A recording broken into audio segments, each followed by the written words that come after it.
Cricket সমর্থকদের কাছে Bharat Pakistan match মানেই এক অন্যরকম উন্মাদনা। রাজনীতি, অর্থনীতি এবং ধর্মীয় কারণে চিরপ্রতিদ্বন্দ্বী এই দুই দেশের দ্বন্দ্ব প্রায় দেখা যায়। তবে সেই দ্বন্দ্ব গড়িয়ে খেলার মাঠেও এসে পড়েছে। তাতে দীর্ঘদিন ধরে বন্ধ রয়েছে দু দলের দ্বিপাক্ষিক সিরিজ। ফলে ভক্তদের মুখিয়ে থাকতে হয় বৈশ্বিক কোনো টুর্নামেন্টের জন্য, যেখানে ক্রিকেটের এই দুই পরাশক্তি নামবে মুখোমুখি লড়াইয়ে। রোববার ৯ জুন নিউ ইয়র্কের নাসাউ কাউন্টি ইন্টারন্যাশনাল ক্রিকেট স্টেডিয়ামে হাই ভোল্টেজ ম্যাচে ভারতের মুখোমুখি হবে পাকিস্তান।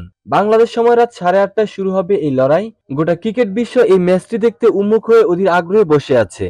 আন্তর্জাতিক টি-টোয়েন্টিতে পাক-ভারত দ্বৈরথের ইতিহাস বেশ পুরনো, তাই শ্রেষ্ঠত্বের লড়াইয়ে দুই দলের এই ম্যাচের আগে ভারত-পাকিস্তানের বিগত পরিসংখ্যানে একবার চোখ বুলিয়ে নেওয়া যাক। বিশ্বকাপের অতীত পরিসংখ্যান এবং শক্তির বিচারে পাকিস্তানের চেয়ে বেশ এগিয়ে ভারত। আইসিসির টি-টোয়েন্টি র্যাঙ্কিংয়ে শীর্ষস্থানও এখন তাদের দখলে। তবে সাম্প্রতিক সময়ে দুর্দান্ত ক্রিকেট খেলছে বাবর আজমের দল, তাই লড়াইটা যে সহজ হবে না সেটা বলাই যায়। টি-টোয়েন্টি বিশ্বকাপে এখন পর্যন্ত 7বার মুখোমুখি হয়েছে ভারত-পাকিস্তান। জয়ের হিসেবে পাকিস্তানের চেয়ে বেশ এগিয়ে ভারত। বিশ্বমঞ্চে মুখোমুখি 7 দেখায় 6টিতেই জিতেছে ভারত। সবশেষ 2021 বিশ্বকাপে ভারতকে হারিয়েছিল দ্য গ্রিনম্যানরা। টি-টোয়েন্টিতে দু দলের মোট 12 দেখায় মাত্র 3টি ম্যাচ জিতেছে পাকিস্তান, আর ভারত জিতেছে 9টি। তবে পরিসংখ্যান যেমনই হোক, মাঠে নিজেদের সেরাটা দিলে যে কোনো প্রতিপক্ষের জন্যই যে দুঃস্বপ্ন হয়ে উঠতে পারে পাকিস্তান, সেটার প্রমাণ অনেকবারই দিয়েছেন বাবর রিজওয়ানরা।